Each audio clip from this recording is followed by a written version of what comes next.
দাদা চাবিটো লওক গাড়ী ঘূৰাই আনি ভালেই কৰিলা তেলৰ দাম ইমানকৈ বাঢ়িছে এনেকৈ হ'লে কেনেকৈ গাড়ী চলাম কোৱাচোন এটা চিটত এজনে যাত্ৰী বহিবলৈ দিয়ে আৰু যাত্ৰীও কম উঠে আমাৰ একেবাৰে পোছোৱা নাই এনেকৈ হ'লে চিটুৱেশ্যন ভাল নোহোৱালৈকে গাড়ী বঢ়াই থ'ব লাগিব মদন দাদা এইকেইদিনৰ যি পাবলগীয়া আছে মই তোমালোকক দি দিম গাড়ীকেইখন নচলিলে মোৰো সমস্যা হয় মোক ঘৰখন চলিবলৈ বৰ অসুবিধা হ'ব দাদা উপায় নাই ঐ ৰবি গাড়ী নচলিলেনো দাদাই আমাক দৰমহা ক'ৰ পৰা দিব তথাপিও বিপদে আপদে আহি থাকিবা ৰবি মই যি পাৰোঁ সহায় কৰিম মদনে বেলেগ গাড়ী এখন চলাই হ'লেও চলি থাকিব পাৰিব আচলতে দাদা মোৰ বেমাৰী মাজনীৰ কাৰণেহে সমস্যা হৈছে কি তোমাৰ মাৰ বেমাৰ হয় দাদা মা হ'ব আৰু এচামুচ খোৱাচোন মা হ'ব পাই এচামুচ খোৱা তইনো কিমান কৰিবি অ' এই ইহঁতকেইটা কিবা খবৰ দিছেনে নাই মা দাদাহঁতৰ আশা তুমি নকৰিবা মা সিহঁত আৰু কেতিয়াও নাহে মই আছো নহয় মা তুমি চিন্তা নকৰিবা মা ইহঁত দুটা গুমুট ধুৱাই কিমান কষ্টত ডাঙৰ কৰিলোঁ মই এতিয়া এয়াহে পৰিণাম পালোঁ কি কৰিবি শুন ৰবি অ ৰবি অ কল্প আহ ভিতৰলৈকে আহ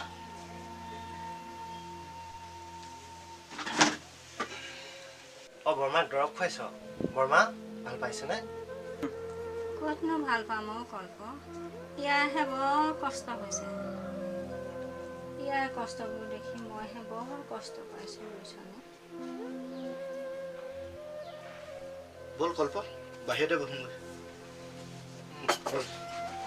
বৰ্মা আপুনি জিৰণি লওক দেই মই যাওঁ তোৰ কামটো নাইকিয়া হ'ল নেকি বাছেই নাই চলা ক'ৰ পৰা কাম চলিব এতিয়া কি কৰিম বুলি ভাবিছ মাক জানো এনেকৈ চাই থকাটো ভাল হ'ব দাদাহঁতকো খবৰ এটা পাৰিলে দি দিব লাগিছিলে বহুত বাৰ দিলোঁ ফোনবোৰ বৌহঁতেহে ৰিচিভ কৰে দাদাহঁতক নকয় যেনেই পাইছোঁ তই পাৰিলে এবাৰ নিজে গুচি যা কাম এটা কৰিব পাৰ তই ৰাজু দাকো লগত লৈ যাব পাৰিবি মাৰ কাৰণেতো ইমানটো কৰিবই লাগিব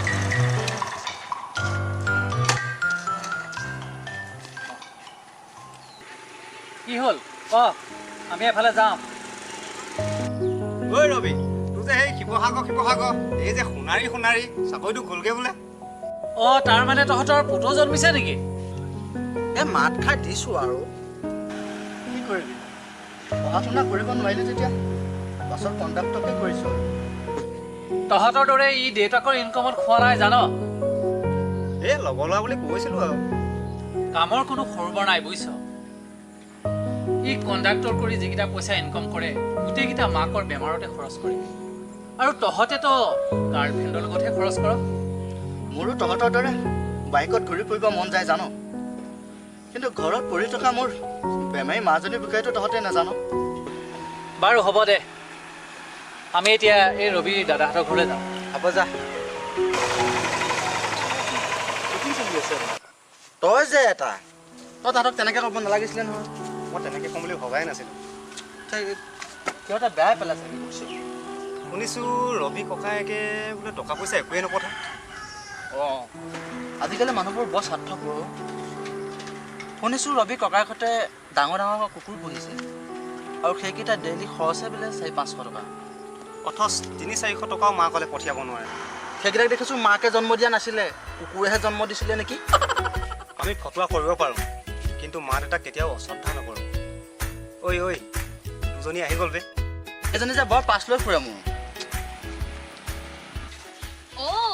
ৰাতিপুৱা ক'ৰবাত ধূলিগৈ হ'ব পাৰে নাই শুয়ে আছে ভাবিলোঁ তহঁতৰ ঘৰতে ধুই আহোঁগৈ হয় নেকি পিছে দেউতাই পিঠি বহল কৰি দিব চিম্পুল দেউতাক বহল গেঞ্জি এটা লৈ দিবলৈ কবি পিছে মই 90s পিন্ধো দেই মোৰ মৌ কি কি কলি তই তইতো জানই তোক মই কিমান ভাল পাওঁ সেইকাৰণে তোক মই চেনী বুলি মাতিছোঁ আৰু এতিয়া আমাৰ ভাল পাব ক্ৰমান্বয়ে বাঢ়ি গৈছে সেইকাৰণে মোৰ বুলি মাতিছোঁ কাৰণ তইতো জানই চেনীতকৈ মোৰ মিঠা কাম নাই ফটোৱা আৰে ৰ না ইয়াৰ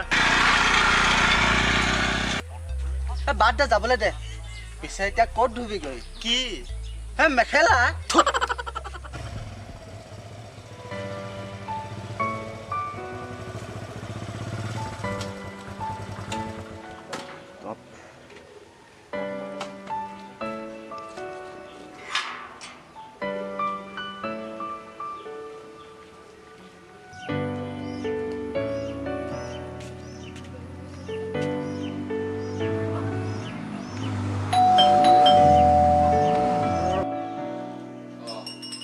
নাই নাই যিটো কাম মই আপোনাক কৰিব নোৱাৰো বুলি কৈছো সেই কামটোৰ কাৰণে আপোনালোকে কিয় মোক বাৰে বাৰে জোৰ দি আছে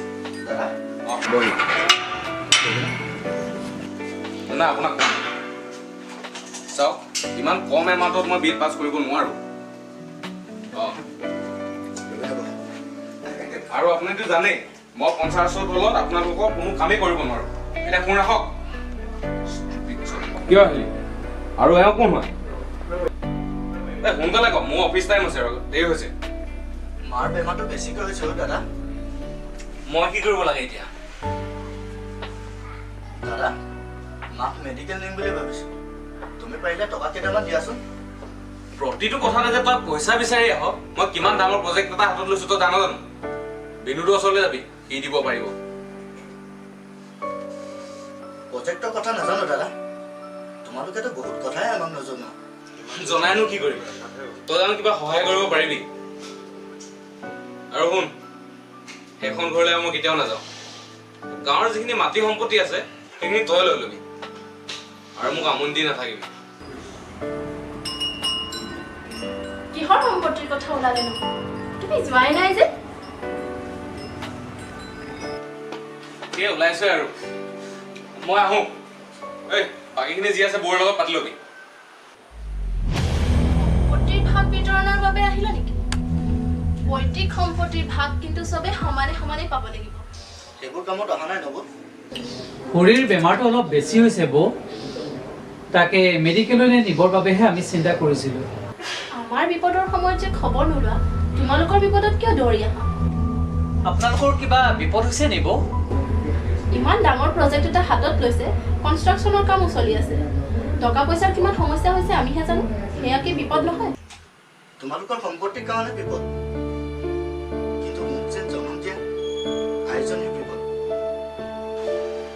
হ'ব বৌ আমি এতিয়া যাওঁ ৰাজুদা ব'লক আমি যাওঁ যাওঁ ব'ল নব যাবৰ সময়ত আপোনাক কথা এষাৰ কৈ থৈ যাওঁ সা সম্পত্তি হেৰালে পুনৰ আপুনি সম্পত্তি ল'ব পাৰিব কিন্তু মা দেউতা শাহু শহু হেৰালে আপুনি কেতিয়াও বিচাৰি নাপাব আমি আহিলোঁ বৌ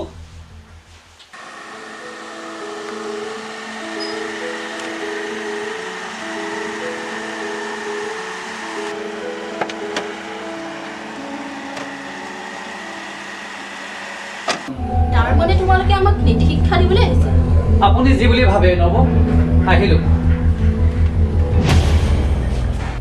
বাই বাই লাছা বাই বাই মিতা কালিলৈ স্কুল আহিবা দেই আহিম তুমিও ওলাবা তোমাৰ বেগ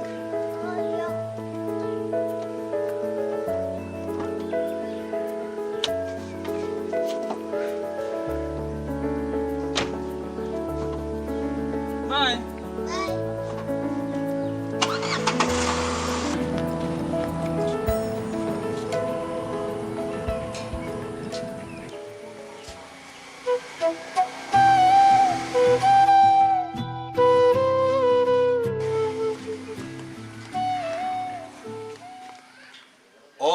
ডাঙৰ দাই তোক তেনেকৈ ক'লে নবৈ কথাকে শুনিব নিবিচাৰিলো মদন দা সিহঁতকেইটাৰ কাৰণেতো তোৰ পঢ়া নহ'ল শুন জান মদন ই হেণ্ডিমেন কৰি বেপাৰ কৰি কৰি সিহঁতক পঢ়ালে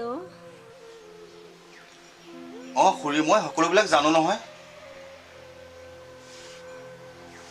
তই বিনোদৰ ওচৰৰ পৰা আগে যা আমি খুৰীক মেডিকেল নিবই লাগিব যদি সৰু দাদাও তেনেকুৱা কৰে? নালাগে অ' মদন, মই বহিবলৈ বেছি সময় নাই। মই নিজকে এজনী দুৰ্ভগীয়া মাতৃ বুলিয়ে ভাবি ল'লোঁ আৰু। মা, তুমি দুৰ্ভগীয়া নহয় মা, মই আছো তোমাৰ লগত। তুমি দুখ নকৰিবা মা। মদন দা আছে, আমাৰ গাড়ীৰ মালিক আছে মা, বৰ ভাল মানুহ তেওঁ। তুমি চিন্তা নকৰিবা মা, তুমি ভাল হ'বা মা, তুমি ভাল হ'ব লাগিব মা, তুমি চিন্তা নকৰিবা মা। তইনো আৰু কিমান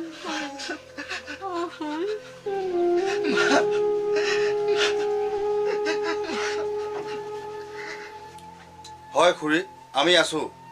তথাপিও তই এবাৰ বিনোদৰ ওচৰলৈ গৈছা, নহ'লে পিছত বহুত কথাই থাকি যাব। হ'ব মদন দা, তোমাৰ কথা ৰাখি মই দাদাৰ ঘৰলৈ এবাৰ যাম। পইচা পাতিৰ কথা বৰহে গম পালোঁ। মই চাকৰিহে কৰোঁ, পইচা পাতি হিচাপ তেওঁহে ৰাখে। মাক মেডিকেল নিয়া খৰচটো দিলেই হ'ব দাদা। বাকী মেডিকেলৰ দৰৱ পাতি খৰচ আমিয়ে কৰিম। আৰে মই কৈছোঁৱেচোন, পইচা পাতি হিচাপ বৌয়ে ৰাখে। আৰে ঘৰত সোমাই পইচা পাতি হিচাপ ওলালে নে?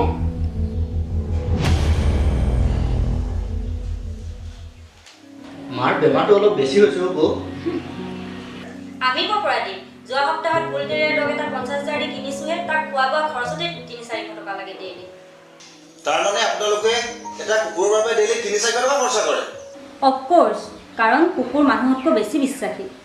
দাদা, তুমি এটা কুকুৰক তোৰ মাক খৰ কৰি পেলালা।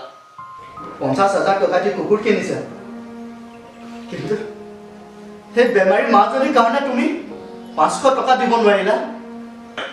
অঁ, মই দিব নোৱাৰোঁ। তুমি চাকৰি কৰিছা, বৌয়ে আকৌ খৰচ কৰিছে, নিজকে আধুনিকতাৰ যতনাত উঠিছো বুলি দামী দামী কুকুৰ পুহিছা। দাদা, তুমি কিয় মাৰ মৰমবোৰ ভৰিয়াত গছকি পেলাইছা? ৰবি, কথা চাই চিনি ক'বা। নবৌ, তোমাৰ গাত দুখ নাই? যিজনী মাতৃয়ে দিনে ৰাতিয়ে কষ্ট কৰি তোমাক ডাঙৰ দীঘল কৰিলে, সেইজনী মাৰ প্ৰতি আজি তোমাৰ অকণমানো দায়িত্ব নাই দাদা? ৰবি, মা চোৱা চিতা দায়িত্ব চব তোৰ। গাঁৱৰ সকলো সা সম্পত্তি তোৰ ওপৰতে এৰি দিছোঁ। প্ৰতি সাজত কুকুৰক তুমি মাংস খুৱাইছা, কিন্তু ঘৰত পৰি থকা সেই বেমাৰী মাছজনীয়ে কি খাইছে তুমি এবাৰ ভাবি চাইছানে দাদা? এইখন ছ'চাইটিত আমাৰ কিমান খৰচ হয়, বৌৰ ষ্টেণ্ডাৰ্ডৰ কথা আছে। তুমি কাপুৰুষ দাদা। তুমি তোমাৰ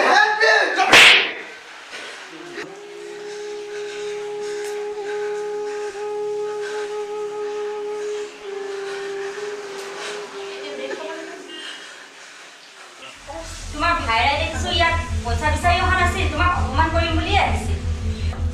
দাদা, এই আপুনি stop! Get out! I said get out! ব'ল ৰবি, আমি যাওঁ। ব'লা মদন দা। দাদা, এদিন তোমাৰো অনুশোচনা হ'ব, তেতিয়া মনত পৰিব তোমাৰ মাৰ ৰাকলোৱা মৰমৰ কথা, মই তোমাৰ বাবে ত্যাগ কৰাৰ কথা। আৰু কি জানা দাদা, পৃথিৱীৰ আটাইতকৈ মহান শব্দটোৱে হৈছে মা। কুকুৰ নহয় কিন্তু। দাদা, মই আহোঁ।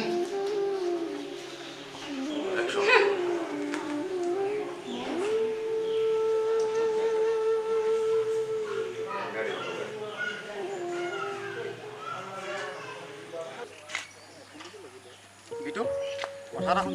কি? ৰবি মাকৰ বোলে গাটো বৰ ভাল নহয়, মেডিকেললৈ নিবলৈ টকা বিচাৰি ফুৰিছে হেনো। কথাটো ময়ো শুনিছিলোঁ, ককাইহঁতেও বোলে এটকাও সহায় নকৰিলে। আমি এটা কাম কৰোঁ নেকি? কচোন।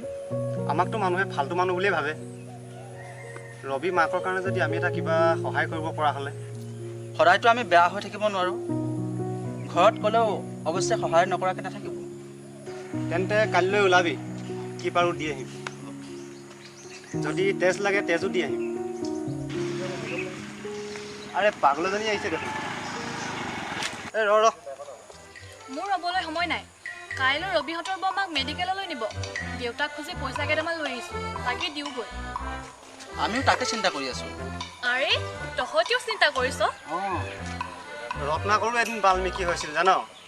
গুড, তহঁতৰ এই দিনটোলৈ মই অপেক্ষা কৰি আছোঁ। এতিয়া মঙ্গল বেঞ্জি নিপিন্ধিলেও হ'ব। মানে মানে আৰু কি, ভাল ল'ৰাক আমাৰ দেউতাই পিঠি বহল নকৰে। বাই, এতিয়া মই যাওঁ, আমাৰ ঘৰলৈ যাবি?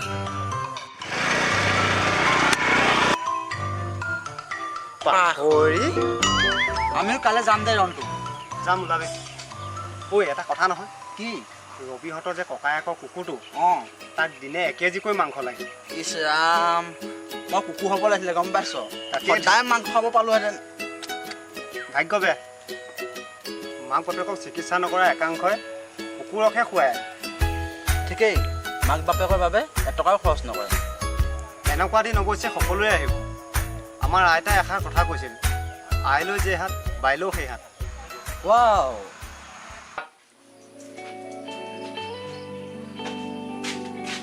এয়া লোৱা ৰবি। আপোনাক যে কি বুলি ধন্যবাদ দিম দাদা। নাই নাই, বিপদত মানুহক সহায় কৰিব লাগে। এতিয়া 10,000 কৰি লৈ যোৱা, প্ৰয়োজনত আকৌ দিম। দাদা দাদা, আপুনি মোৰ কাৰণে ভগৱান দাদা। মোৰ নিজৰ দাদাহঁতে এটকা এটা দি সহায় নকৰিলে, অথচ আপুনি তেজ মঙহৰ নহয়ো মোক ইমানখিনি সহায় কৰিলে দাদা। তেজমঙহে মানুহক আপোন কৰিব নোৱাৰে ৰবি। এয়া মোৰ সহায় কৰাৰ মানসিকতা। কিছুমান মানুহে হতা কাপোৰ এটাও দান দিব নিবিচাৰে। আমাৰ মানসিকতাই সেয়া নকয় ৰবি। সততা, নৈতিকতা, দায়িত্ববোধ, কৰ্তব্যবোধ, মানৱীয়তাইহে এজন লোকক মহিয়ান কৰি তোলে। যোৱা, লৈ যোৱা ৰবি। মই আহোঁ দাদা। যোৱা ৰবি।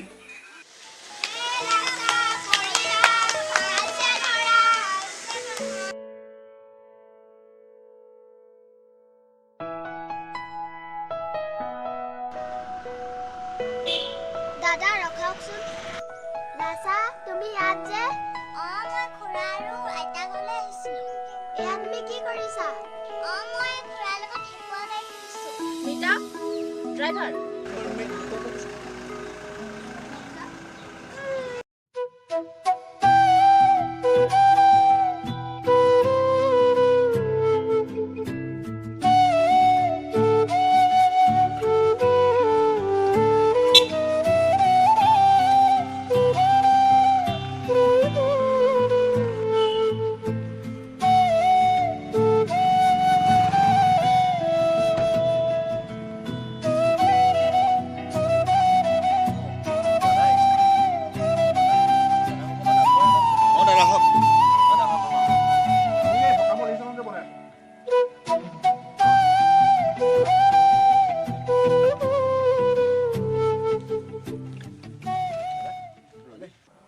ময়ো যি পাৰোঁ সহায় কৰিম বুলি ভাবিয়ে তোমাৰ ওচৰলৈ আহিছোঁ ৰবি। দাদা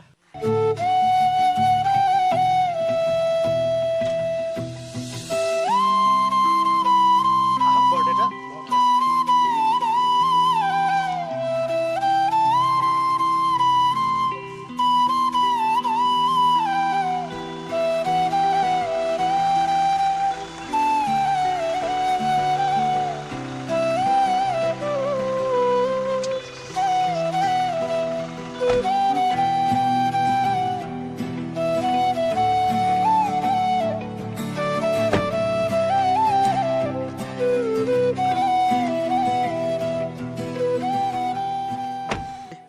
পাপা, আমি ক'লৈ আহিছোঁ? ব'লাচোন।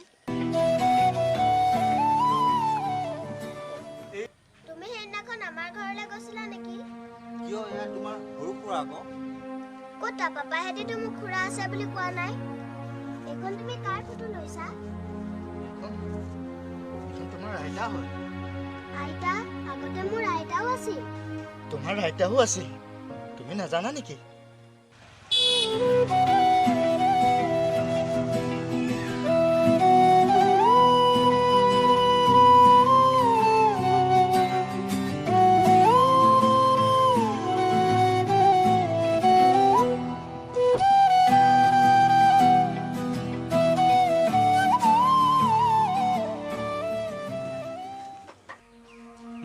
গাহৰি শ্ৰাদ্ধ পাতিবলৈ ললি খবৰ এটা কৰিব নোৱাৰিলি তই সিদিনা গোলাপেহে আমাক ফোন কৰি খবৰ জনাইছে মাৰ জীয়াই থাকোঁতে তোমালোকে খবৰ এটা নললা তোমালোকৰ কি মাৰ প্ৰতি অকণমানো দায়িত্ব নাছিল দায়িত্ব আছে কাৰণেতো দৌৰি আহিছো শ্ৰাদ্ধ কেতিয়ালৈ পাতিবলৈ ললি শ্ৰাদ্ধত কিমান খৰচ হ'ব কচোন শ্ৰাদ্ধত কিমান খৰচ হ'ব বুলি সুধিলা যে গোটেইখিনি কি তুমিয়ে দিম বুলি ভাবিছা নেকি ভয় নকৰিবা দীপ্তি আমিও দিম আফটাৰ অল আমাৰো সন্মানৰ কথা আছে আচ্ছা এই সকামত কি দিম বুলি ভাবিছ পনীৰ মিঠাই চিঠাই এইবোৰতো লাগিব আমাৰ নচলে বোপাই সেইবোৰ মাহ প্ৰসাদ আৰু কোমল চাউলেই দিম আচ্ছা ঠিক আছে বাৰু ভকতৰ কাৰণে প্ৰসাদ চসাদ হৈ যাব কিন্তু বাহিৰা মানুহখিনি আহিব তেওঁলোকৰ কাৰণে মিঠাই চিঠাইটো দৰকাৰ হ'ব যিজনী মাতৃয়ে জীৱিত কালত তোমালোকৰ পৰা মিঠাই এটা খাব নাপালে সেইজনী আই আজি শ্ৰাদ্ধত তোমালোকে মিঠাই খুৱাব নালাগে দাদা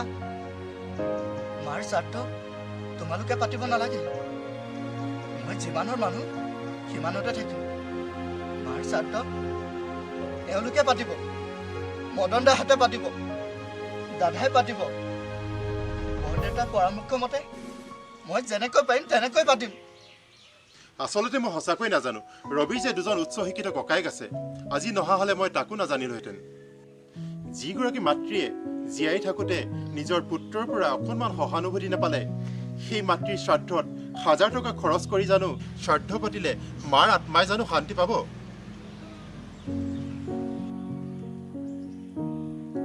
তোমালোকৰ মা ফটোখন মন কৰাচোন